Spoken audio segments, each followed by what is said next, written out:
The harp has been portrayed throughout history as an instrument of angels. Its sound is both mystical and spiritual. But for classically trained Turkish harpists Sirin Pancaroglu, the instrument is anything but ethereal. Her life's work is focused on making earthly connections, on communicating with her audience and encouraging unity.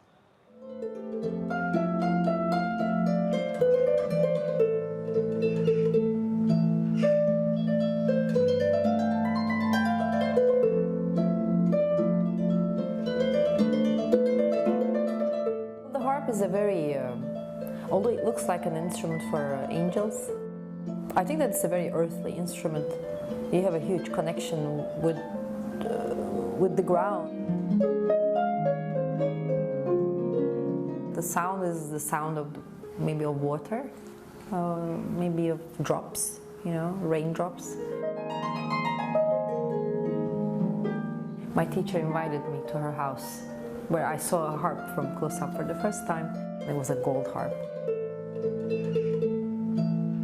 Plucked some strings, and I really felt like this kind of sound, very penetrating, but without any intrusion.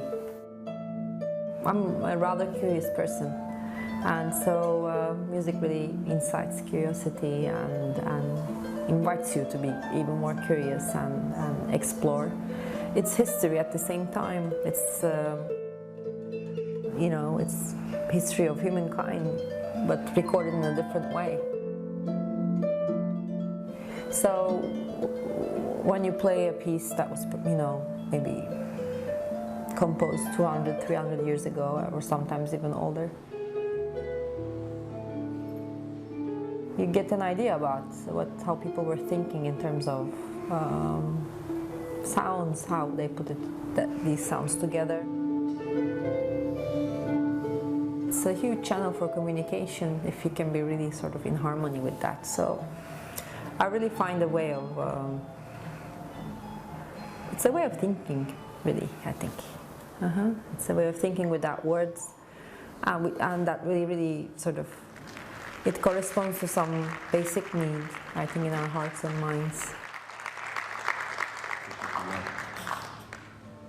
I go back and forth between being a performer on stage and an audience member, and this listening part, this communication that goes through the listening, it is something that's very, very soothing.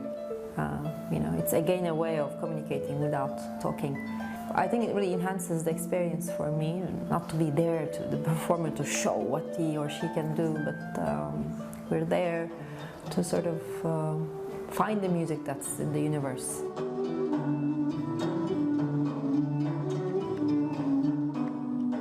I'm also searching for it, just like a member of the audience. As she keeps her feet on the ground, internationally acclaimed Turkish harpist Sirin Pancaroglu explores many sounds and themes, from classical Turkish music to tango. To talk about her latest endeavours and her music in general, she joins me now in the studio.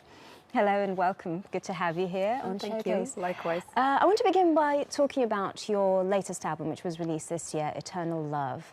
What drew you to Sufi music? Sufi music is about lessons, actually. I mean, Sufism is about lessons that we need to maybe acquire, and it's text-based music because it is all this poetry that the dervishes and the wise men of Anatolia wrote down for us. They're centuries-old texts, and the music has to be very simple, just to convey the message that is in the text. And in a way, it's a very minimalistic approach to making music. It's not about making music with a lot of people, with complex ideas, but rather very simple lessons that we need to acquire, said in music. So it's vocal music with beautiful accompaniment. And I always liked delicate things, small things, rather than large-scale prestations in music, basically. That's why I like playing by myself or just playing in small groups rather than orchestra. I didn't choose a career as an orchestra musician just because of that reason. Just because. Talking about small groups, you worked with Shimde Ensemble on this album. What was it like working with them? Well, it's an ensemble that we founded.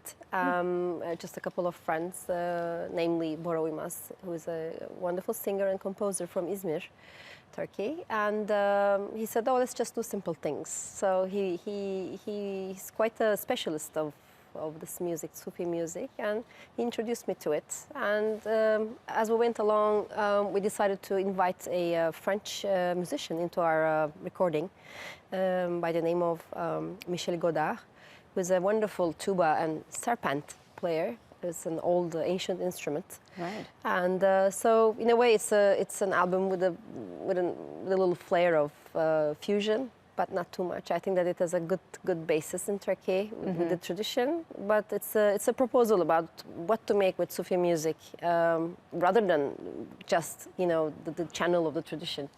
So it was just wonderful recording. It took us a whole year, basically. A whole year. Yes. Right. We went back and forth, and just to find that right sound. But being in the studio is always a lot of fun. It's a time where you create and you listen and you re-listen and you do other things over it.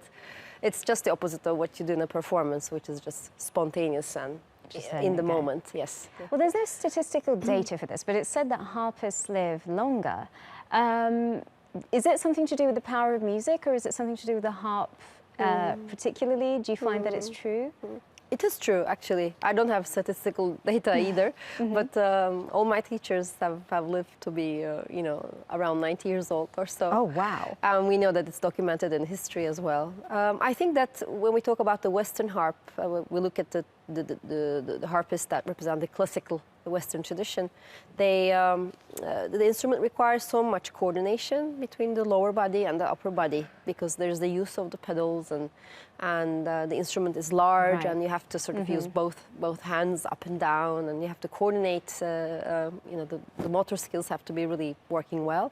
I think it kind of keeps you going. It's a good exercise as well.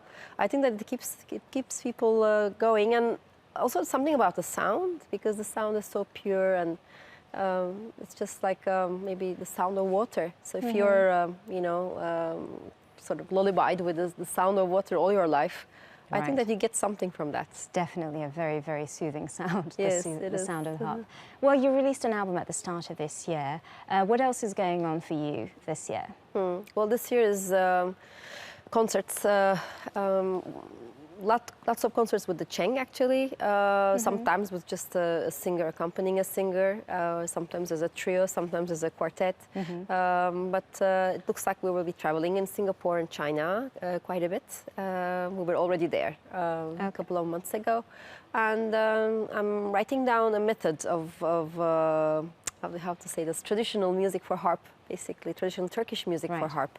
So I'm working in this traditional area as well as the mainstream Western repertoire, and I try to sort of intertwine them. Yes. So kind of introduce maybe a new instrument into the sphere of Turkish music, and also introduce some element of traditional music repertoire to Western harpists who want to take advantage of this wonderful musical culture we have in Turkey. Definitely. It's generations old, and it's infused with poetry and an incredible amount of complexity as well. So. Sure. Well, thank you very much, Sirin Pancaroglu, for joining us on Showcase. Welcome.